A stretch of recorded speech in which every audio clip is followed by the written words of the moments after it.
Hey guys, thanks for jumping back into the cryptoverse. Today we're going to be going over Chainlink.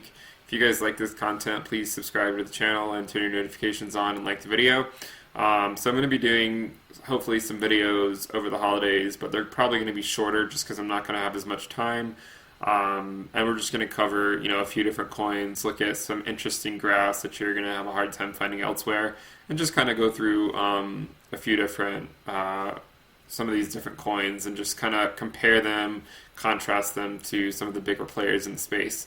So today, again, we're going to be going over Link. If you guys want to dive into this more, then check out the Telegram and Discord channels in the description below.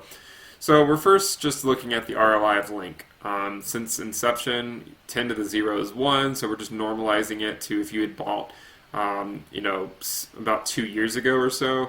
Even if you had bought 2 years ago, you would actually still be at a maybe like 7 to 8x return on your investment, which is quite impressive considering how most of the other cryptocurrency market has fared in that time. It goes to show that while a so-called altcoin market and season, an altcoin season may exist, there are certainly coins out there, with real-world use cases and that could be game changers in the space that can still see their own runs, independent of what other, big coins like Bitcoin might be doing. Now, I'm still a big proponent that Bitcoin controls the market cycle. It controls the ebb and flow of the entire market as a whole.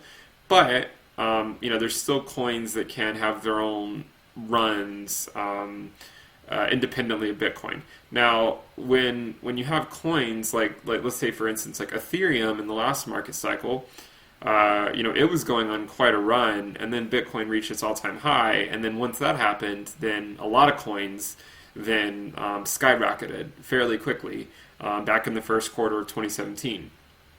Ethereum also went up a lot during that time, but it was also following, a huge run-up that it had already seen.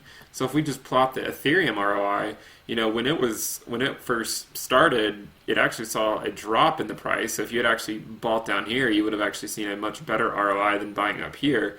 But with that said, even buying up here at the peak, you still would have seen several 100x ROI. But the interesting thing, the reason why I'm pulling Ethereum up is because Ethereum had this similar thing with that Chainlink has, is where it kind of goes up at a time when the Bitcoin market isn't really having a huge run of its own. Bitcoin has not reached a previous all-time high. Typically, altcoins take off once Bitcoin reaches its previous all-time high, and it hasn't done that yet. But it has not stopped Chainlink from seeing a 10x in the last 2 years, which, in my view, it is fairly impressive that Link has been performing this well in the last few months.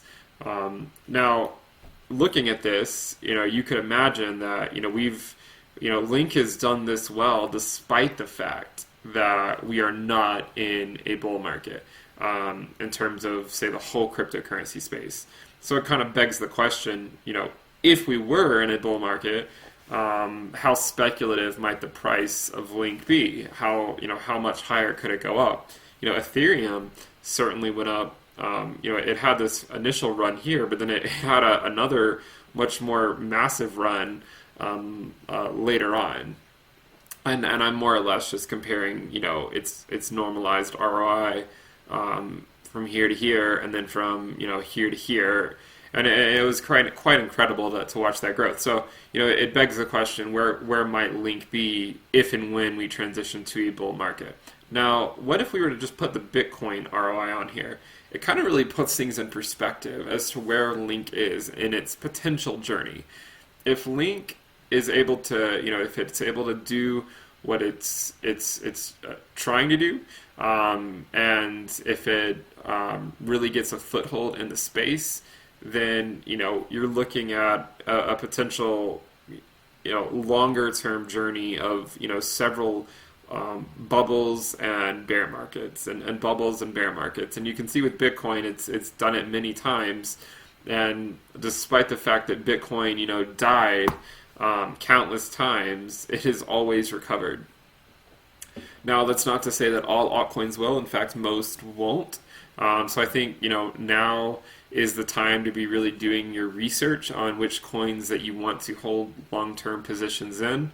That doesn't mean that you can't take profits if and when the time comes. If you're up 10x, it can be a good time to take profits.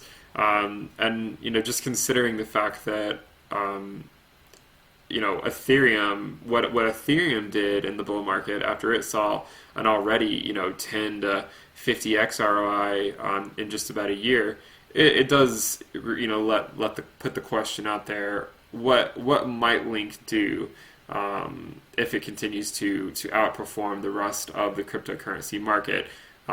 If it's coupled with, say, a bull market in the crypto space as a whole. So I wanted to keep this video fairly short and just show you guys, kind of put things in perspective as to where Link is in its journey so far. I mean, only being a couple years old, it really hasn't been around that long. Even Ethereum has been around about twice as long, and currently Ethereum is sitting at about a 5x higher ROI than Link has. And typically in the cryptocurrency space, for coins that have some real world utility and have great communities behind them, time is on your side typically. Now, obviously, there are going to be some people that say, well, not if you bought at the peak in 2017. Well, my argument is, don't buy an asset when it's up 100x. I mean, it's fairly straightforward. If you're buying an asset when it's up 100x, then what is there to say, really? So just accumulate your positions into whatever coins you want to now. Don't worry about the short-term price movements. Don't worry about drops in the short term. Focus on where the cryptocurrency market may be headed, assuming we continue to march up that market cap. And I did put out a recent video that predicts that, using logarithmic regression, that we may be headed to around an $11.5 trillion market cap, and Bitcoin would be holding maybe $2.5 trillion of that. That leaves a lot of room for altcoin growth, and I can assure you that many coins will not be part of that run. So do your due diligence now in figuring out which coins you want to hold on to and which coins you can be proud to have in your portfolio. If you can do that, do it. Don't invest more than you can afford to lose, and just sit on it for 2 or 3 years.